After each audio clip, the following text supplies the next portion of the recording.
Hello bachon, let's read the question and the question says which of the following statement is not correct. Option A, physical adsorption is due to van der Waals forces. Option B, physical adsorption is irreversible. Option C, chemical adsorption increases with increase in temperature up to a certain limit then decreases. Option D, enthalpy of adsorption, that is delta H for a chemical adsorption is greater than that of physical adsorption. तो option A की बात करते हैं। इसमें लिखा गया है कि physical adsorption is due to van der Waals forces. तो ये बात हमारी बिल्कुल सही है कि फिजिकल एडजॉर्प्शन जो होता है वो होता है physical forces like van der Waals forces,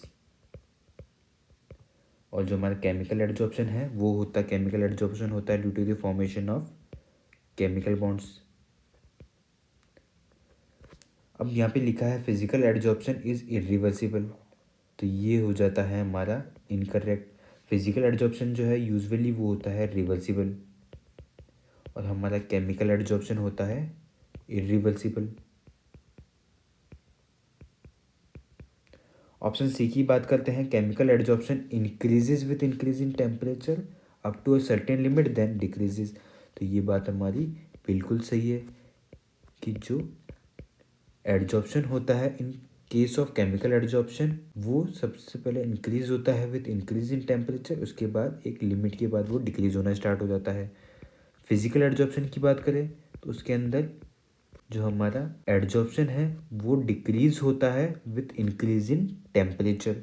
option D की बात करते हैं, enthalpy of adsorption for a chemical adsorption is greater than the physical adsorption. तो ये बात बिल्कुल सही है कि केमिकल एडजॉर्प्शन के अंदर क्योंकि वहाँ पे केमिकल बॉन्ड्स का फॉर्मेशन हो रहा है तो वहाँ पे जो हीट रिलीज होती है वो होती है हायर देन फिजिकल एडजॉर्प्शन। यहाँ पे एंथैल्पी का जो चेंज आता है वो आता है -80 टू -240 किलो जूल पर मोल।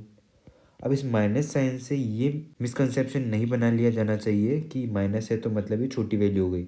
माइनस यहाँ पे सिर्फ ये रिप्रेजेंट करता है कि ये हीट है यहाँ पे रिलीज हो रही है, ये रिप्रेजेंट करता है सिर्फ एक्सोथर्मिक प्रोसेस को। फिजिकल एडजॉर्प्शन में जो हमारी एंथैल्पी चेंज है वो होती है सिर्फ -20 टू -40 किलो जूल पर मोल। तो ये ऑप्शन डी भी हमारा सही हो जाता है।